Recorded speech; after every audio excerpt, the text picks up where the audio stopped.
तो आइए कुछ देर को हंसते और मुस्कुराते हैं जनाब सुनील कुमार तंग के साथ।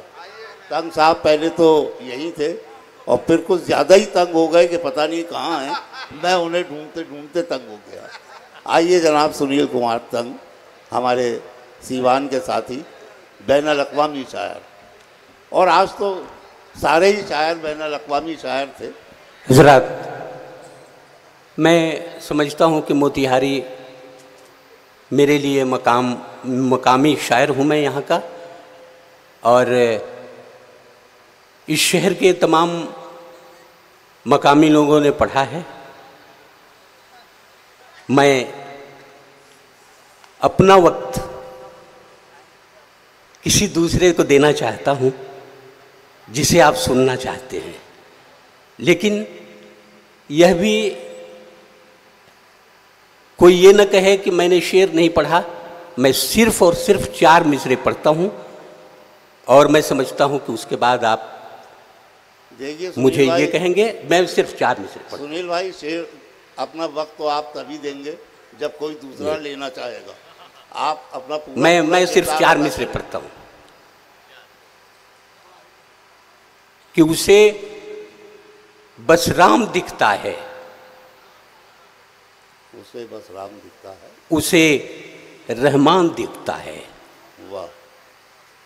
उसे बस राम दिखता है, उसे रहमान दिखता है, और उसे गुरु ग्रंथ साहिब का लिखा फरमान दिखता है।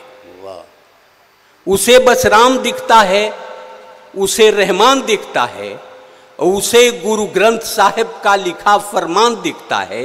अब मेरी आंखों में लगता है कि मोतिया बिंद है साहब, जिधर नजरें उठाता हूँ उधर इंसान दिखता है। वाह वाह वाह। बहुत शुक्रिया। और मैं समझता हूँ सुनील भाई कि मैं एक आध बताओ। मैं यहाँ का मकामी हूँ और मैं समझता हूँ कि मुझे माफ़ करेंगे। मैं मंसूर भाई हुक्म कर रहे हैं, उनका हुक्म है, मैं एक कता और पढ़ता हूँ। हाँ, शुक्रिया। कम से कम उतना तो पढ़ दें जी। जितना दूसरे मकामी शायरों ने पढ़ा है। जी, मैं एक कता और पढ़ता हूँ और मैं समझता हूँ कि मेरी बात वहीं मुकम्मल हो जाती है कि उसे हिंदी से क्या लेना, उसे उर्दू से क्या लेना। वाह। उसे हिंदी से क्या मतलब, उसे उर्दू से क्या मतलब, वो हिंदी और उर्दू में सियासी भेद करता है। वाह। उसे हिंदी से क्या मतलब, उसे उर्दू से क्या मतलब, वो हिंदी और उर्दू में सियासी भेद करता है। अब खिलाऊं कैसे बिरयानी मैं हिंदी और उर्दू की, वो जिस थाली में खाता है उसी में छेद करता है। बहुत बहुत शुक्रिया। मैं अपना वक्त भरपूर वक्त देता हूँ। डॉक्टर कलीम कैसर अभी बाकी हैं, उन्हें शेर पढ़ना है, बहुत खूबसूरत अंदाज में उन्हें आप सुनाएं। तो